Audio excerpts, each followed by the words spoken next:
What's going on, guys? If you want to play better defense in NHL 14, you have to take away the shots from the slot. They go in all the time in this game. So I'm circling right now the area which you cannot let shots come from if you want to give your goalie a chance. The second area you got to watch is down low. You got to take care of that slot first, but after that you got to watch these passes coming in. Some guys circle from behind the net, throw the puck out front for a one-timer, and that's deadly in this game. The same thing goes for the cross creases. I'm going to show you in practice as well as a ton of in-game clips. Here's an example of a one-on-one. Watch how I definitely take away that slot area and do not let a clear shot come from there. I force him to shoot from up high. That way my goalie can make the save and I can get the puck out of the zone. Let's see what happens in game if you let a guy shoot from that area. Beats the goalie clean. You can't let these shots happen. Is online, players are going to try to get to the slot area all the time. Whether it's with the pass, you can see positioning is key in NHL 14. You still want to try that poke check all the time, just like NHL 13, but it's not near as effective. So your positioning's even more key. You can see I don't cheat too much unless the guy runs at a speed, and then you can clean him against the boards just like that. If he somehow does manage to set up in the slot, you got to block that shot.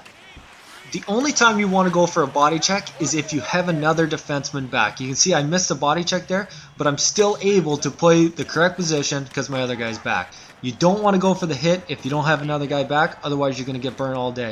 You see, I missed once again, but I have that other guy back. Make sure he's there. The best time to try to make a big hit is right at their blue line when they're trying to break out. Usually they don't have full speed, so you can just lay them out. Same thing in your own end. If you catch them flat-footed, hit them, but make sure that guy's back once again. Don't forget that. If you make that mistake, this is what's going to happen. Now that you have the puck in your own end, you got to work on your breakout. The best way to break out in this game is use the boards. Look, I rip it behind the net, pass it all the way up, and he's gone. If you happen to lose the draw on your own end, make sure you rush that D on the center ice, block the shot, or poke it out. I just want to go over this again because I said in one of my earlier videos that poke checks weren't effective in NHL 14, but actually that is the way to go on defense when you're trying to clog up the slot.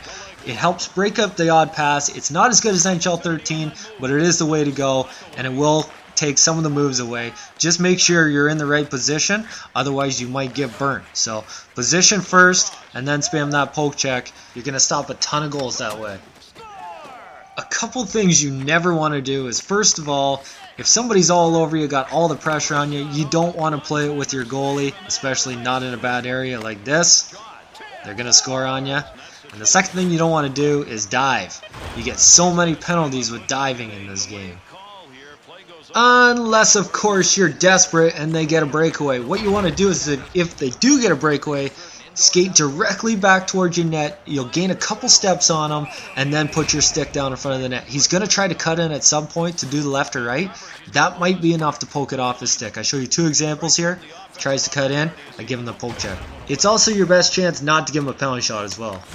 You don't want to mess around with the puck in your own end. If you have a chance to get it out and somebody's on you, just get it out. You can see I do it here, and then the opponent kind of starts dicking around there. He slows down and kind of waits for me. He's trying to make a move on me, and it ends up costing him a goal here. Don't mess around your own end. Get it out, and then do some moves.